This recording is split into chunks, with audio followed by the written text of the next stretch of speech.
सबसे पहले तो नमस्कार आप सभी को और धन्यवाद मुझे आमंत्रित करने के लिए। द्विवेदी सर का और विकास जी का और आप सभी सम्मानित जनों का भी बहुत बहुत धन्यवाद। मैं डॉक्टर पारुल अग्रवाल, मैं कविताएं बहुत कम लिखती हूँ। एक तरह से मुझे स्वागत मिला, मतलब एक तरह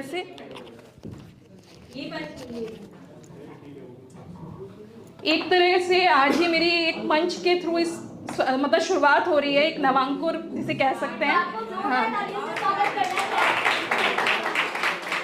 मैं बेसिकली कहानियाँ लिखती हूँ। कहानियों का मेरा लिखने का है, किताब भी आ चुकी है। मुकेश जी यहाँ पर बैठे हैं, बेटियाँ मंच के फाउंडर, उनके साथ उनके यहाँ मंच पे कहानियाँ लिखने के साथ साथ मैं उपसंपादिका भी हूँ उस मंच की।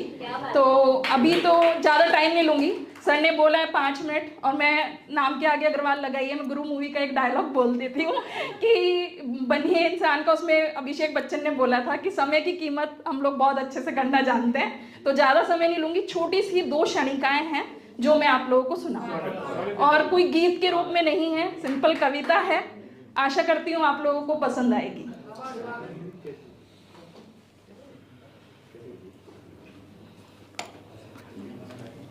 ये कविता उस समय मैंने लिखी थी जब जन्माष्टमी के अवसर पे थी और उस समय आपको याद हो कैलकाटा में एक केस भी हुआ था, तो मन थोड़ा व्यथित था। बच्चियों के साथ इस तरह का हो या लड़कियों के साथ इस तरह का हो, तो बहुत सारी चीज़ों को ध्यान में रखे। और वैसे भी भगवान श्री कृष्ण जो हैं 16 कलाओं से निपुण माने जाते हैं। राम भगवान जो थे वो 8 कलाओं से निपुण माने जाते थे, मर्यादा पुरुषोत्तम की श्रेणी में आते थे, हर काम मर्यादा के अनुसार करते थे। लेकिन कृष्णा है, अगर आप गीता पढ़ लो तो शायद एक MBA में जो मतलब पाठ सिखाए जाते हैं तो आप गीता से भी सीख सकते हैं। तो अब मैं जरा शुरू करती हूँ अपनी कविता। विष्णु के 8वें अवतार होकर भी हर संघर्ष तुमने देखा था। विष्णु के 8वें अवतार होकर भी हर संघर्ष तुमने देखा था। छलिया और रणछोड़ जैसे उल्हानों को हंसते हंसते झेला था। सच तो यह है साम दाम दंड भेद की नीति में तुमको ना कोई हरा पाया। सच तो यह है साम दाम दंड भेद की नीति में कोई तुमको ना हरा पाया।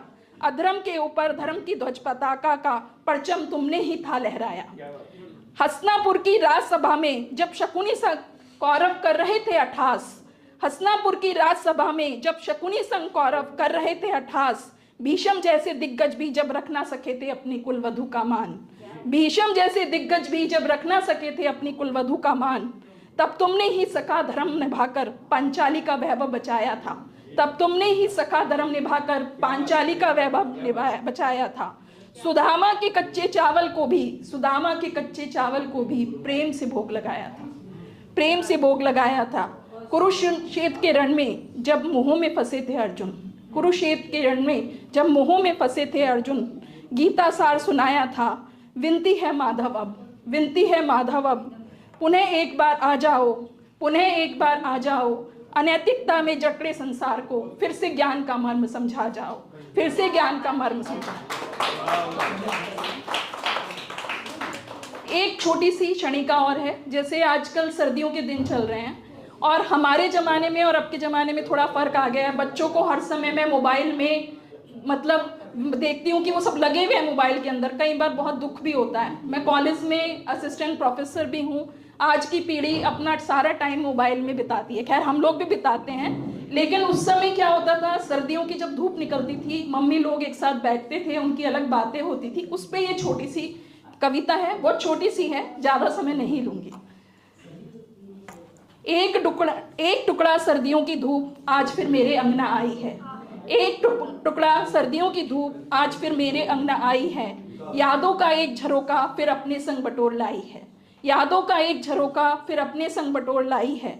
ख्याल आया मुझको वो बचपन सुहाना। ख्याल आया मुझको वो बचपन सुहाना। माँ का पड़ोस वाली संगियों से संग स्वेटर बुनना और अचार सुखाना। स्वेटर बुनना और अचार सुखाना। कहाँ उस समय ये मोबाइल हुआ करते थे, कहाँ उस समय ये मोबाइल हुआ करते थे। पड़ोस और दोस्तों के संग बिताए पल ही बहुत अनमोल हुआ करते थे, बहुत अनमोल हुआ करते थे। जब धूप मूंगफली और रेवड़ी के साथ बातों की छौंक लगाए जाते थे। जब धूप मूंगफली और रेवड़ी के साथ बातों के छौंक लगाए जाते थे।